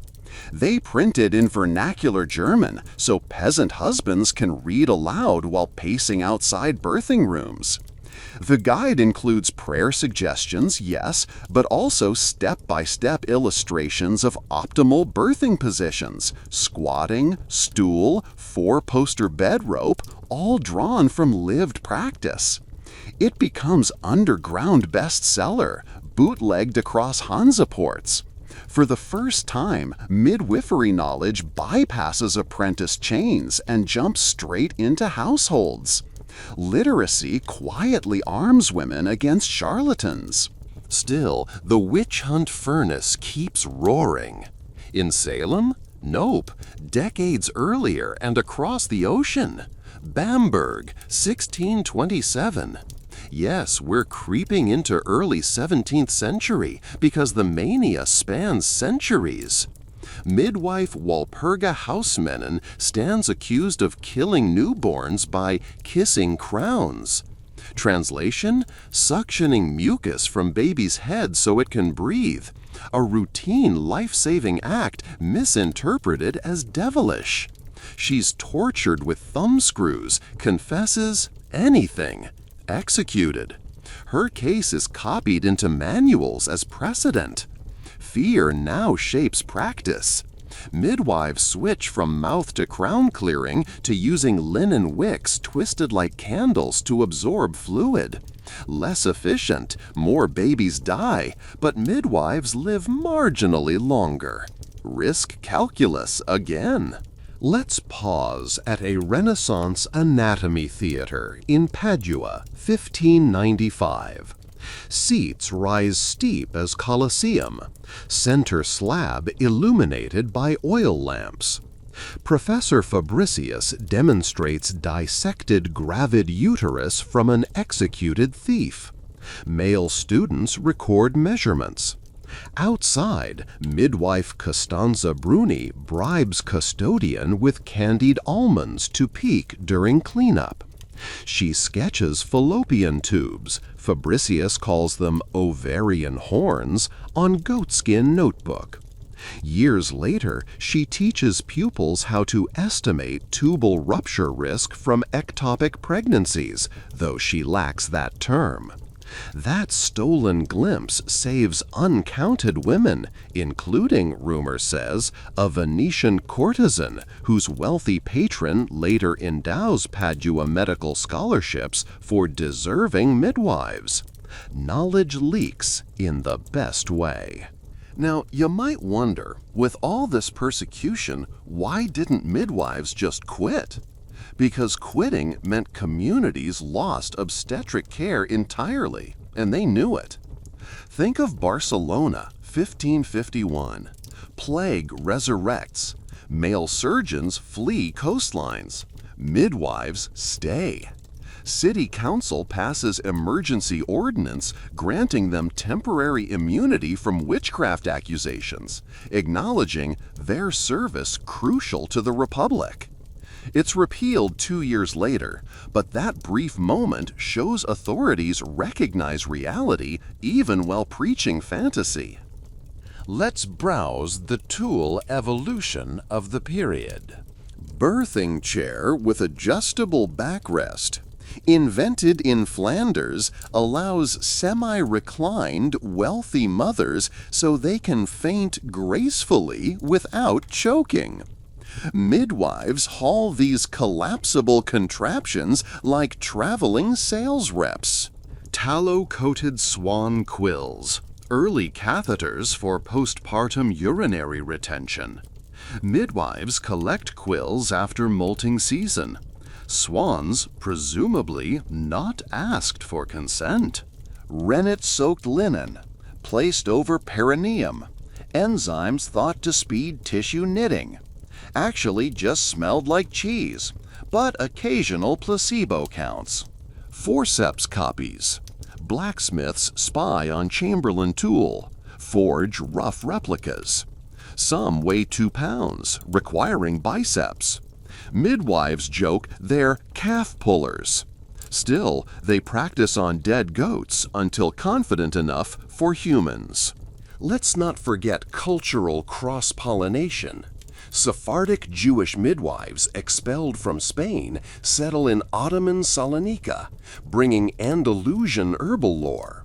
They adopt Turkish steam bath rituals, discovering that brief postpartum sauna reduces infection. Word travels via Mediterranean trade routes. Soon, Greek island midwives build tiny brick sweat huts near wells. Meanwhile, North African Berber midwives incorporate alum-infused poultices, which European visitors plagiarize, patenting them centuries later as Lister's antiseptic compress. History's footnotes weave like umbilical cords, intertwined, messy, essential. Time for a microbiography. Marjorie Keiteler, English midwife turned printer's investor. In 1548, she finances a small press in York dedicated to translating classical women's regimen texts into English. Serranus, Marcion, Hippocrates, previously locked behind Latin gates. She demands practical footnotes. If doctor recommends hare's brain, but you have only rabbit, substitute thus. Her editions circulate to Scottish Highlands tied under saddles.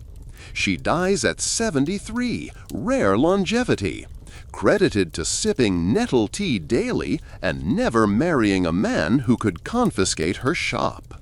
But every victory breeds backlash. 1563's Statute of Artificers in England codifies apprenticeships. Midwives not mentioned, leaving them outside legal craft protections. Surgeons petition Parliament to ban unlicensed midwifery. Parliament shelves it, but tension escalates. Surgeons publish pamphlet claiming women's hands too small to handle complicated forceps. Midwives reply, small hands, smaller scars. Mic drop via embroidery on baby bonnets handed to MPs' wives. Let's drop anchor in Lisbon, 1579, where a ship from Goa brings nutmeg, pepper, and smallpox. Epidemic rips through Alfama district. Midwife Rosa de Cruz adopts quarantine protocols from Moorish physicians. Separate maternity ward on hillside, lime-washed walls, vinegar mists. She notices mothers who contract pox during labor bleed excessively. She experiments with powdered alum and spiderweb compresses, coagulant plus fibrin. Mortality halves. In gratitude, fishermen carve her likeness on church votive, but depict her holding a midwife's knife. Church officials fret, iconography bordering on saint-making. They keep carving in storeroom. Women sneak in to kiss statue before labor. Subterranean cult of the spiderweb Madonna is born. By century's end, continental witch trials crest. 1580 to 1630, tens of thousands executed, many midwives. Survival strategy shifts to alliance with emerging male physicians. Some midwives apprentice under university-trained doctors, serving as their obstetrical eyes and ears in villages. Quid pro quo, physicians testify midwives aren't witches. Midwives funnel paying clients upward. It's a shaky truce, but sets stage for 18th century professionalization. Let's wrap this part with a nighttime delivery at Gutenberg's Great Grand Press. Mainz, 1598, printer's wife Elsbeth goes into obstructed labor. Fetus macrosomic, huge, think Thanksgiving turkey. Midwife Hild Thal collaborates with surgeon Dr. Koenig, one of few men respectful enough to take instructions. They attempt manual rotation, fail. Hild convinces Koenig to use forceps prototype she smuggled from Holland. 2 wooden blades hinged with leather strap, primitive but better than nothing. They extract boy alive, though arm fractured. Hild sets fracture with splint whittled from discarded printer's chase metal frame. Father later prints a broadside praising the blessed union of art and craft that spared my heir. He pays Hild in vellum sheets, which she uses to draft illustrated birth manual for apprentices, a rare artifact modern historians drool over. So, Insomnia crew, by now your eyelids might weigh as much as those wooden forceps, but we've still got 2 more trips through the centuries. Plague-proof quarantine wards, Enlightenment salons arguing fetal circulation, and midwives campaigning for license reforms under flashing gas lamps. If you're brave enough for part 6, slam the comment section with a simple "continue," or maybe leave a candle emoji so I know your lamp's still burning. Otherwise, drift off, grateful nobody accuses you of witchcraft from microwaving herbal tea after midnight. Part 6. Powdered Wigs, Porporal Fever. Hey, night owls, shake the soot out of your dreams and pull the quilt up to your chin, because we're rolling our creakin' cart into the late 1600s and all through the 1700s. A century that powders its face, stuffs its hair 3 feet high, and insists it's civilized while rats still dance under the supper table. Before we pry open the doors of neon new lying-in hospitals, tap that like lantern if these historical horror stories keep you comfort creepy. Scribble your longitude and the exact number of yawns you've clocked so far, and maybe shout out the strangest antique medical instrument you can imagine. All set? Let's strike a flint and illuminate an era where childbirth turns from a hearthside women's ritual into a glossy medical spectacle starring men in silk stockings who can't tell a contraction from a cadenza, but definitely want the professional fees. The curtain rises in 1663, Paris. Our veteran midwife is Madeleine du Vallon, 61, stooped yet spry, hand so steady she can thread a needle during an earthquake. She's attending the Marchioness de Beaumont in a candle-lit boudoir flocked with tapestries depicting shepherds who've clearly never smelled a barn. Halfway through labor, the Marchioness's husband barges in dragging a gentleman with a silver case and a bigger ego. Monsieur Laurent Leclerc, chirurgien accoucheur, freshly returned from London, where rumors of secret forceps swirl like gutter smoke. Laurent declares that difficult deliveries are now a branch of surgery and should therefore be orchestrated by trained men, not village aunties in aprons. Madeleine bows, lips twitching, decides argument wastes oxygen, and invites the peacock to demonstrate his brilliance. He snaps open his velvet case. Inside lies a gleaming pair of Chamberlain-style forceps, jaws like twin soup ladles. He's read descriptions, but never actually used them. The womb contracts. The baby's head crowns askew. Madeleine, kneeling, guides the mother's breathing. Laurent fumbles, nettle clinks, mother screams, blood pools. Madeleine's reflexes override pride.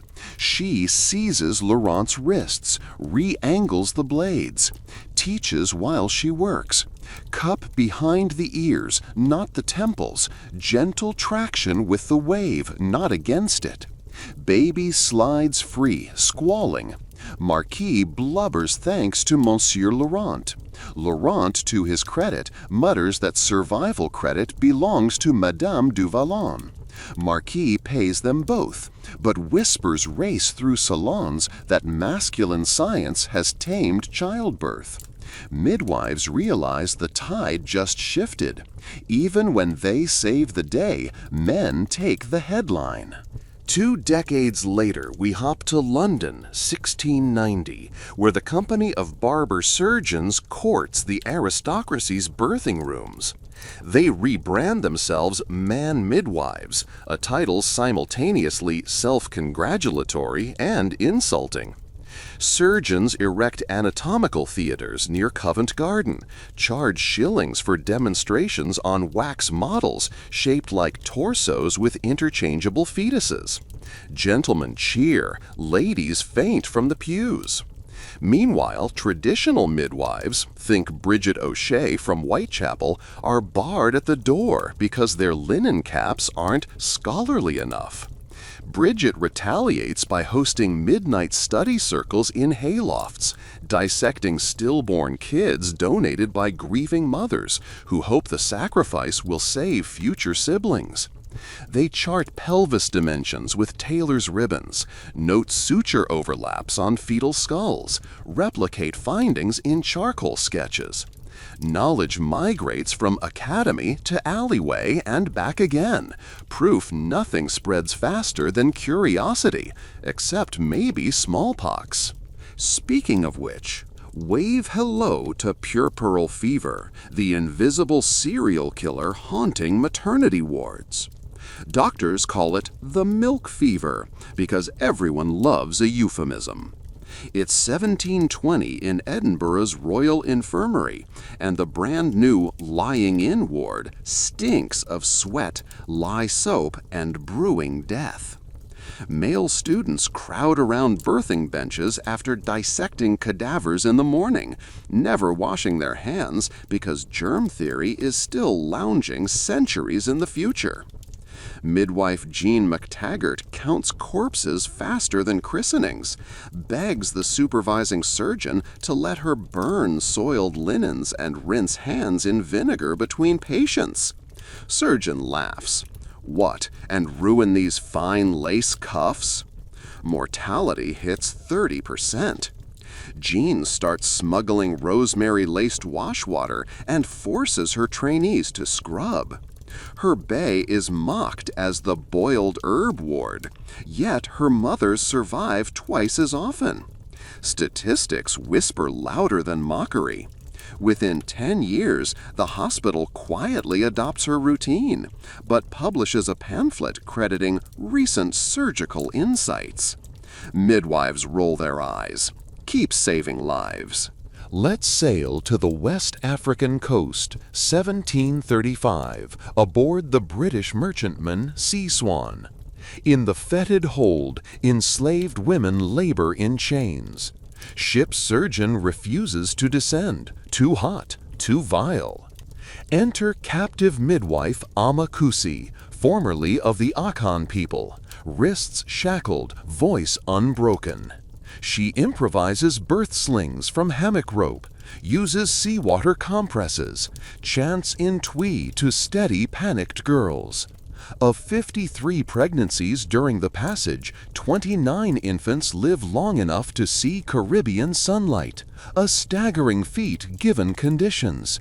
Years later, those children's descendants preserve Amma's birth songs, humming them under their breath on sugar plantations, quiet defiance disguised as lullabies. Across oceans, midwifery knowledge flows like groundwater, unstoppable, often unseen. Back in Europe, the 1740s bring silk brocade waistcoats, powdered lice, and William Smellie of Scotland, the first to publish an English-language obstetrics textbook stuffed with copperplate illustrations of fetuses posed like ballet dancers. Smellie trains both men and select female apprentices. His colleague, Dr. William Hunter, sketches a gravid uterus perfect enough to hang in the Louvre. But here's the twist. Their star pupil is actually a woman, Catherine Glover, disguised as Charles Glover, gentleman cadet. She binds her chest, deepens her voice, and soaks up every lecture. Once certified, she vanishes, resurfaces in York wearing skirts again, launching a practice that outperforms most physicians. She never reveals her secret, but her notebooks use CG initials, and scholars later piece the puzzle together. Moral? Women will bulldoze gates if gatekeepers refuse to open them. Let's zoom into a humid summer night. Boston, 1748. Colonial houses creak. Taxation rumbles. Midwife Goody Abigail Ingram answers knocks with lantern swinging. A breech berth awaits in a clapboard attic. Upstairs, cramped rafters drip resin. Father wields a Bible like a talisman. Goody Abigail kneels, cups emerging feet. Prays, pulls.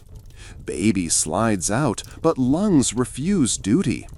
In London, fancy surgeons trumpet mouth-to-mouth resuscitation as a novel discovery. But Goody Abigail learned it decades earlier from a Wampanoag midwife who called it the breath gift. She pumps tiny chest, blows life. Infant cries like a baby gull. Father names him Liberty long before Samuel Adams brews rebellion. Stories travel. When Liberty grows, he'll claim midwives breathed independence into colonies before troops did. Hyperbole? Maybe. But every revolution starts with someone gasping their first inhale. Now cross the Alps to Florence, 1754.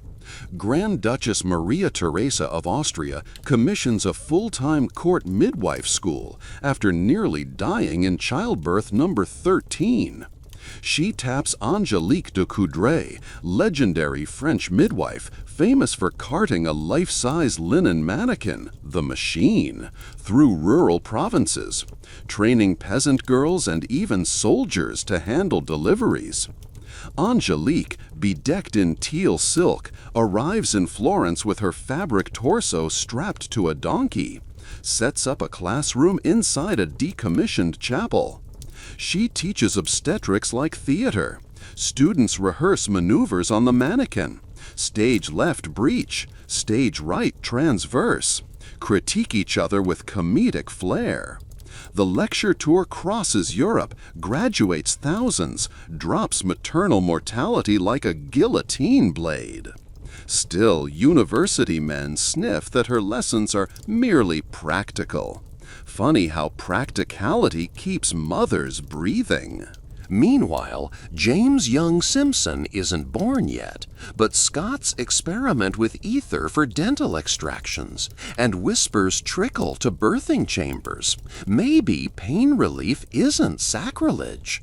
Enter Marie Claire Delorme, Paris 1760, attending a duchess who read in the Gazette de Santé that vapors of sulfuric ether may soothe travail.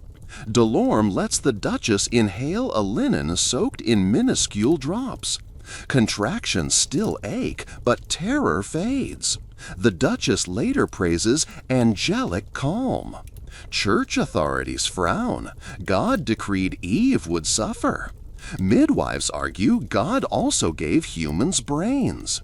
Argument ends in stalemate. Ether use spreads anyway, passed via letters stuffed in corset seams. Yet, progress breeds new peril. Maternity hospitals blossom. Dublin's Rotunda, London's lying-in charity, Vienna's General Hospital. Good intentions, horrific results. Wards cram 20 laboring women together. Bed linens changed monthly. Surgeons stride bed to bed. Autopsy scalpels still sticky. Epidemics of puerperal fever explode. Enter Dr. Alexander Gordon of Aberdeen, 1795, who notes pattern. Fever follows practitioners like a shadow. He suspects contagion, advises hand-washing in chlorinated water. His pamphlet flops. Colleagues brand him alarmist. 20 years later, Ignaz Semmelweis will shout the same truth louder. But until then, midwives like Sarah Stone in Bristol quietly adopt soap and lye scrub routines, reducing deaths in their private practices, while hospitals remain charnel houses. Let's step away from clinics and meander into Bamako, West Africa, 1768, where midwife Candia Diarra mixes shea butter with powdered kola nut as perineal salve. A French naturalist records the recipe, ships it to Marseille apothecaries who bottle it, label cicatrine balm, and sell for a fortune, crediting a discovery in the interior of Africa, erasing Candia's name. Cultural appropriation? Centuries old, folks. Jump to Philadelphia, 1773, where political unrest hums like a swarm under floorboards. Quaker midwife Rachel Nightingale pens a tract, Observations on the Deliverance of Both Mother and Republic, linking obstetric care to civic virtue, arguing colonies need healthy mothers to birth future citizens free from British chains. Pamphlet circulates taverns, sparks debate. Is midwifery patriotic? When war erupts, Rachel stitches bandages by day, still delivers babies by night, sometimes in cellars during bombardments. She charges Continental soldiers half price, loyalists double. Midwives master fiscal policy too. Across the Channel, England, 1787, sees the founding of the London Obstetrical Society. Membership male only. They lobby Parliament to require licensure under their board. Midwives petition Queen Charlotte, herself mother of 15, to veto exclusivity. Palace Compromise, midwives may obtain a certificate of moral character signed by local clergy plus testimony of 30 safe deliveries. The test, insane? Yes. But certificates shield some women from prosecution when complicated births turn tragic. Midwives start carrying pocket ledgers for witnesses' signatures, early version of professional portfolios. Now whirl to St. Petersburg, 1797. Empress Catherine the Great's successor, Paul I, is on throne. His wife, Maria Feodorovna, founds the Imperial College of Midwives, one of Europe's first state-sponsored schools open to women only. Peasant girl Anastasia Volkova, 16, travels 800 versts by sled, enrolls, learns French obstetrical terminology, Latin anatomy, Russian folk remedies. After graduation, she's assigned to Siberian outpost Irkutsk, paid in silver rubles, given a fur-lined birthing kit and sled dogs. She keeps journals, describes frostbitten mothers thawed near brick stoves, breech babies delivered by moonlight reflecting on snowdrifts. Decades later, Tolstoy's researchers mine her writings for realism. Her words linger in Russian literature like fur-caught snowflakes. We can't exit the century without listening to Hannah Pritchard, enslaved midwife in Virginia Eastern Shore, 1790s. Plantation owners rely on her to breed new property, grim arithmetic that makes her complicit in torment she despises. She secretly teaches laboring women pelvic exercises to shorten second stage, reducing injuries that slaveholders misinterpret as healthy stock. Hannah also slips newborns herbal drops to quiet cries during escape attempts via Underground Railroad. Some babies survive because they stayed silent inside false-bottomed carts. Midwifery becomes resistance, as always. Back to Europe for one final vignette. Bath, England, 1799. High society lady enters labor during masquerade ball-themed classical Rome. Her ivory gown tightens like a vice. Contractions hit. Midwife Lucinda Hatch, there as staff disguised in servant livery, whisks the lady into the pump room where warm mineral water steams. With musicians upstairs blasting minuets, Lucinda improvises the first hydrotherapy birth in Britain. Mother kneels in shallow bath. Buoyancy eases pain. Baby slides out into warm water, color rosy. Onlookers gasp, call it pagan. Next season, half the aristocracy requests the Neptune method. Lucinda patents nothing, but Bath tourist trade skyrockets. Babies and spa water, a match made in marketing heaven. So here we stand at the brink of a new century. Forceps no longer hide in secret chests. They gleam in every gentleman's bag. Universities grudgingly accept that clean hands matter. Pain relief flirts with respectability. Yet midwives must still battle for licensure, dignity, and the right to teach without male supervision. The stage is set for the 1800s, where steam engines roar, cholera stalks, and suffragettes sharpen their voices. Part 7. Steam, Sterile Steel, and the Midwife's Last Stand. All right, sleepless wanderer, poke the fire one last time and shake the cinders into a glow, because we've reached the home stretch. Smash that like lamp if your eyelids somehow remain open. Subscribe only if you're ready for more midnight rambles, and ping the comments with the strangest baby name you've ever encountered. I'll read them while sipping cold coffee at dawn.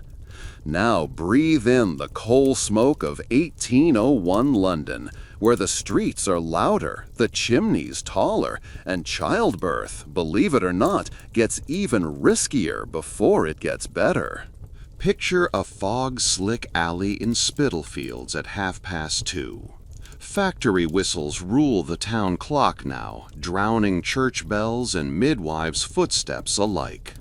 Here trudges Matilda Finch, age 43, bonnet gray with soot, carrying her one-woman hospital in an oiled canvas satchel. Lavender oil, clean rags, a pewter catheter filed thin through years of use, and a bone-handled pair of scissors she'll later trade for steel when she can stomach the price. She ducks beneath a laundry line blooming with shirts, climbs 4 flights into a garret where Eliza Carter, mill worker, gasps through back-to-back contractions after 10 hours on a loom. The midwife's first task isn't examining the mother. It's negotiating with the landlord, hovering like a vulture, demanding a penny a minute for candle time. Matilda stares him down until he backs away. Childbirth has always been about courage and bargaining. The Industrial Revolution just raises the rent. Down the street, at the brand-new London General Lying-In Hospital, white-coated accoucheurs extraordinary wheeled shiny tools in rooms lit by gas jets. Their buzzword is progress. Chloroform, lithotomy knives, and soon the obstetric forceps with a ratchet lock. But in those bright halls, the invisible killer still prowls. Puerperal fever, the same cunning germ we met last night, now multiplied by overcrowding. Every bed touches another. Patients cycle in and out like factory parts. And guess who becomes the scapegoat? Midwives, of course. Because when mothers die under a gentleman doctor's scalpel, it's unfortunate. When they die at home with a midwife, it's criminal negligence. So Matilda and her sisters pivot. They study. They copy notes from medical journals smuggled out by friendly nurses. One winter Sunday, they crowd into a disused brewery cellar where an ex-army surgeon named Dr. Charles Worthing has agreed to teach antiseptic dressings. Carbolic acid stings noses, but the midwives memorize the recipe. Dilute with boiled rainwater, wipe hands, soak linens, swab perineum. They practice on turnips until their skins prune. Worthing, grandstanding, claims they should thank him for bestowing science upon them. Matilda quietly points out that she was boiling cloth in lye before he grew sideburns. He bristles, she smiles. The lesson costs 6 pence each, half a day's wage, but soon their survival stats soar, while hospital death rates stagnate. Mothers whisper, those cellar women keep babies alive. Reputation becomes armor. Word of mouth outruns press smear. Meanwhile, an ocean away, 1820s New York City erects tenements faster than anyone can spell cholera. Immigrant midwife Rosen Kelly travels by foot ferry to Roosevelt Island's quarantine hospital to treat Irish mothers turned away from city wards. She pockets quicklime to dust cesspools, reducing flies. Epidemic charts later show a curious dip in mortality around the shanty streets she serves. City fathers never credit her. They chalk it up to fresh harbor breezes.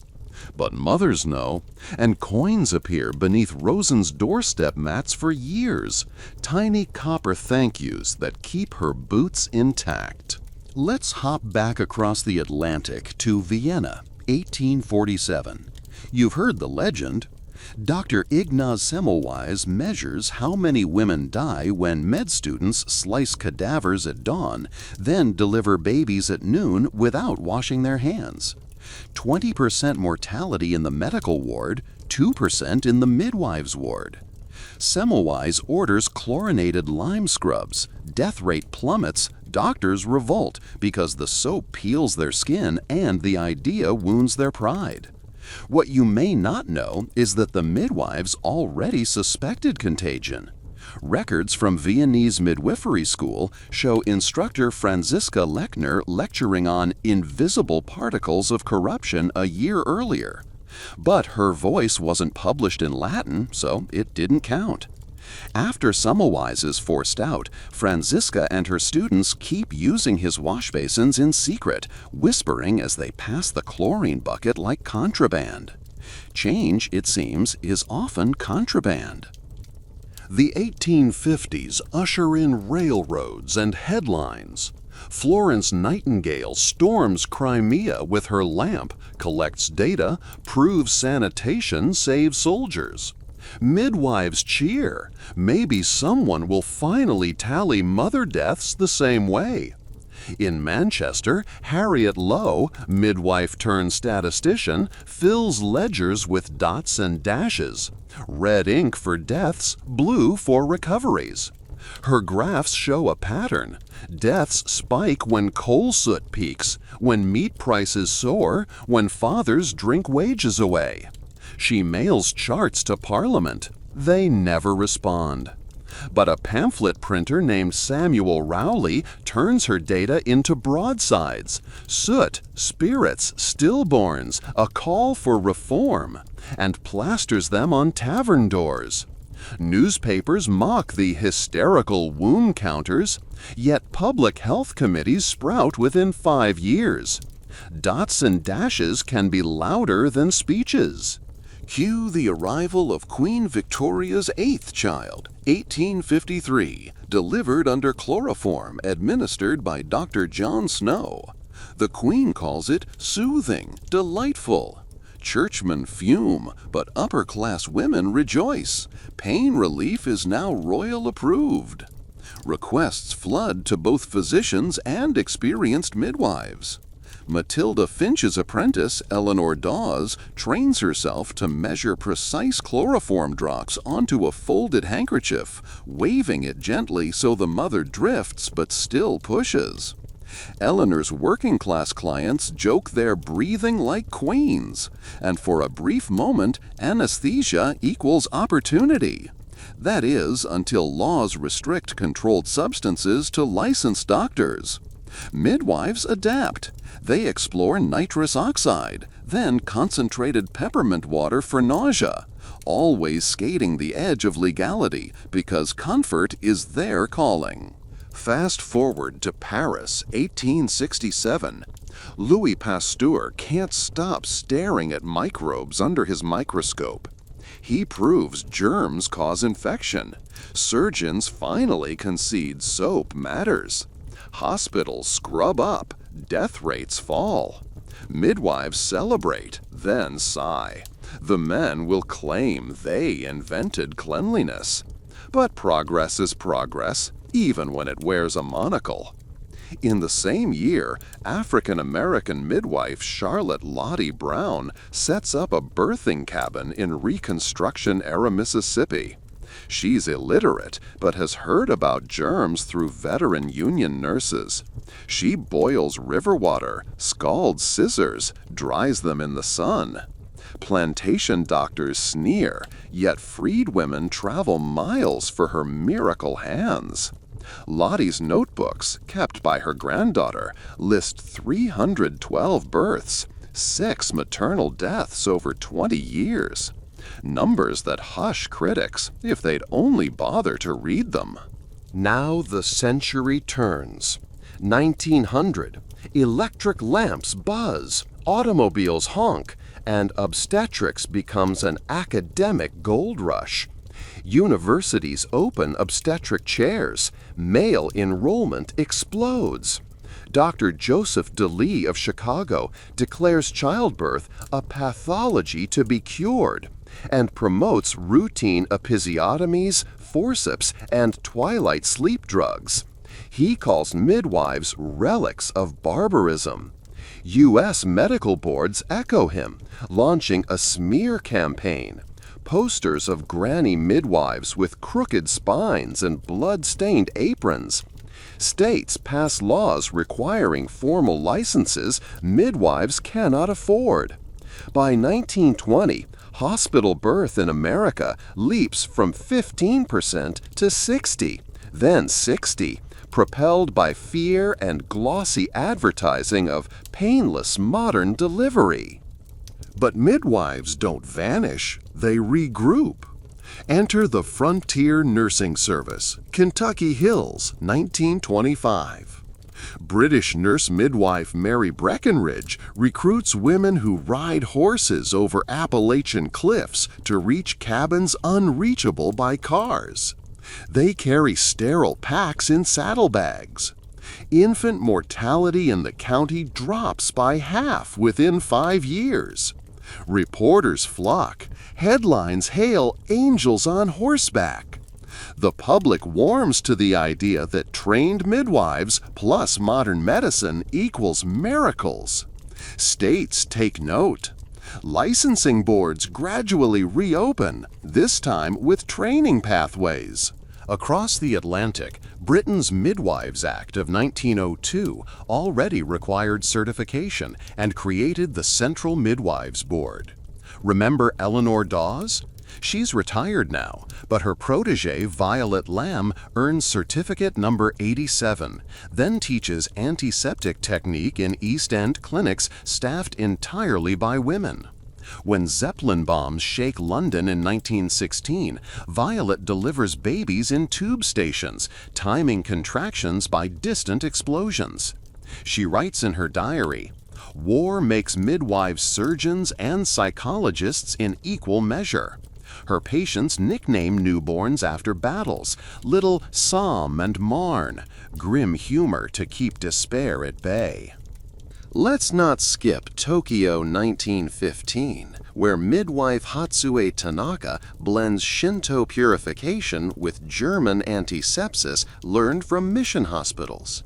She introduces iron-rich seaweed broth for postpartum anemia, cutting hemorrhage deaths drastically. Imperial Medical College dismisses her findings until an earthquake collapses the city in 1923, and her clinic, built of bamboo and stubbornness, becomes the only functioning maternity ward for miles. That winter, the college invites her to lecture. She steps onto the podium in plain indigo kimono, bows, and begins. "I learned from grandmothers and microscopes. Both speak truth."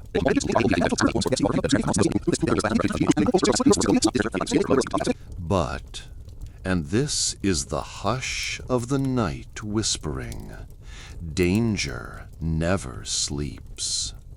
Maternal mortality still stalks low-resource regions. Insurance bureaucracy in rich nations pushes for productivity over patience. Midwives find themselves again lobbying parliaments, marching with placards, tapping keyboards into the void. The old questions remain. Who controls birth? Who profits? Who bleeds? The answers, friend, depend on vigilance. So here we are, lantern sputtering, story complete. We started centuries back with moss diapers and dung fires, followed fearless women through plague pits and palace corridors, watched surgeons swagger in powdered wigs, saw chloroform drift above royal pillows, listened to jazz echo through tenements, rode horseback across Appalachian ridges, and now land in a hospital room where a midwife adjusts a fetal monitor that hums like a lullaby. She still carries ancestors in her hands: Madeline's calm, Amakusi's rope slings, Jean McTaggart's vinegar wash, Harriet Lowe's dot-dash data, Violet Lamb's war-hardened steadiness. Behind every beep, you can almost hear their collective heartbeat. If you've made it this far, you deserve a medal, or at least a warm cup of something caffeinated. Drop a "Midwives Rock" in the comments so I know you crossed the finish line with me. And if this marathon of history lulled you into the best sleep of your week, mission accomplished. Just remember to hit that subscribe bell before you drift, because insomnia has more stories queued up. Until next time, may your nights be plague-free, your dreams antiseptic, and your respect for midwives boundless. Good night, traveler. We've delivered the tale, and the cradle of history finally rocks you to rest.